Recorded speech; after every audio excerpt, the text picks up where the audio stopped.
Hey, I'm Han. I'm in Scotland, right by the deepest loch in Britain, 23 miles long, nearly 750 feet deep in places. And for the next few days, I'm here to find out what's actually going on with the Loch Ness Monster, something people have been talking about since 1933. Wow, look at this view. This is actually unreal. Okay, so whoever told me white sneakers were a good idea for a swamp hike, I need a word with them. Oh, and it's freezing. Nobody warned me about that part.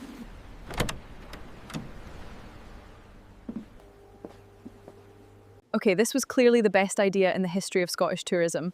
One blurry photo from 1934, 90 years later, an entire village is selling this. Do you actually believe there's something out there? Love, I've lived here 40 years. I don't know what it is, but there's definitely something. Okay, is it like this in the whole village? Everyone's just mysteriously chill about it. I already love this place. This loch holds more fresh water than every lake in England and Wales combined. And visibility underwater is like 6 feet, tops. After that, it's just black murk. This isn't some pond you can just check top to bottom.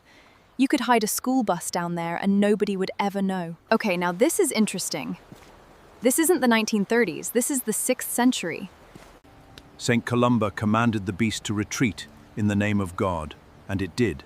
That is how it was, and how it will remain. The very first written account of something in this river comes from the life of St. Columba, year 565. A monk supposedly saved a swimmer from a creature in the water with a single prayer. So this legend isn't 90 years old, it's 1500 years old. People just forgot about it until the 30s. Okay, now let's fast forward about 1300 years. Excuse me, did you see something? It was massive!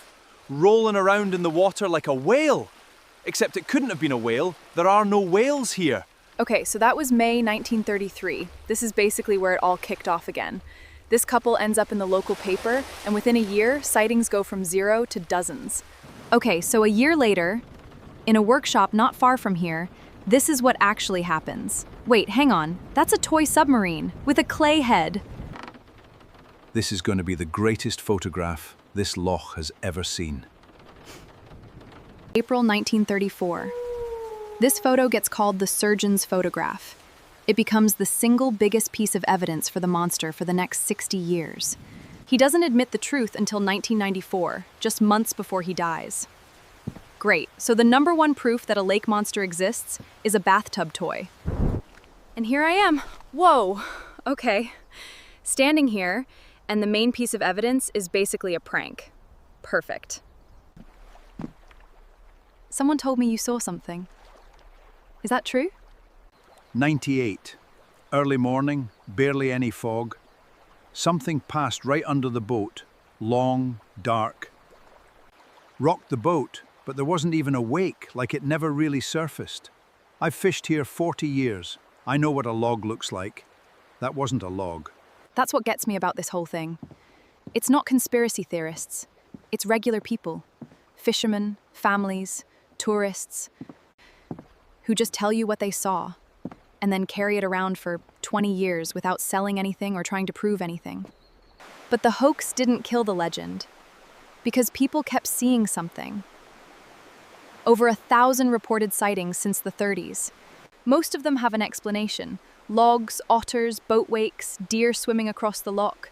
But most doesn't mean all, and that gap is exactly where the myth lives. From far away in the fog at dusk fae, that could easily turn into a monster by the time someone retells it. Scientists have actually tried to settle this. Back in the 60s, the Loch Ness Investigation Bureau had cameras running on the shore for years and got almost nothing. In '72, an American named Robert Rines got a blurry underwater shot that looked like a flipper. People believed in it for years until it turned out the image had been touched up in the darkroom. But this one's the real deal.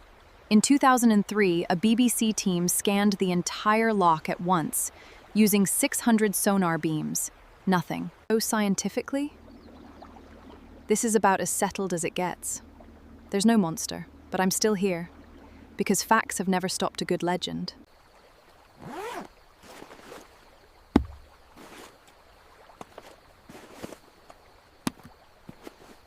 Okay, so the plan tonight is simple.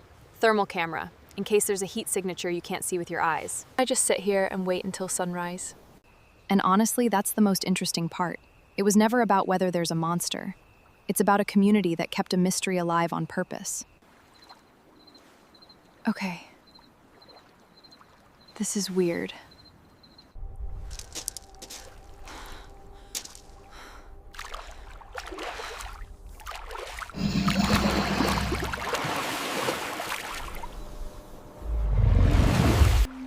No. No. This can't be happening. Okay. Here goes nothing.